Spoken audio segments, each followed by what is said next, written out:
ನನ್ನ ಹೋರಾಟದ ಜೀವನದಲ್ಲಿ ಎಷ್ಟೋ ಸವಾಲುಗಳನ್ನು, ಸಂಘರ್ಷಗಳು ಮತ್ತು ಹಿಂಸಾತ್ಮಕ ಸನ್ನಿವೇಶಗಳನ್ನು ನಾನು ಎದುರಿಸುತ್ತೇನೆ.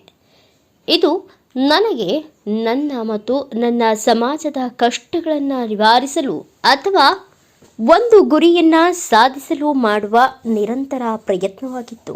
ಅಂಥ ಹೋರಾಟದ ಜೀವನದಲ್ಲಿ ಕೆಲವು ಬಾರಿ ಯಶಸ್ಸು ಕಂಡು ನನಗೆ ಇಂದು ಸಮತಾ ನ್ಯೂಸ್ ಕನ್ನಡ ಮಾಧ್ಯಮದ ಮುಖಾಂತರ ದಸರಾ, ವಿಜಯದಶಮಿ ಹಾಗೂ ದೀಪಾವಳಿ ಹಬ್ಬದ ಶುಭಾಶಯಗಳನ್ನು ಕೋರಲು ತುಂಬ ಸಂತೋಷವೆನಿಸುತ್ತದೆ.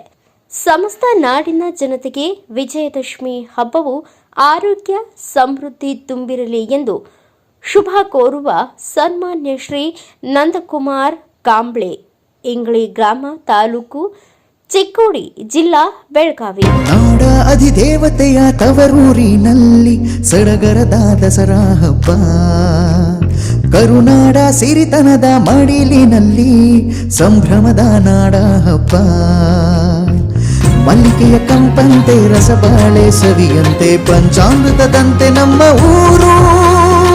ಸಾಹಿತ್ಯ ಸುಧೆಯಂತೆ, ಸಂಗೀತ ದಿಂಪಂತೆ, ಸ್ವರ್ಗ ಸಮ್ಮಾನವೇ ನಮ್ಮ ಮೈಸೂರು.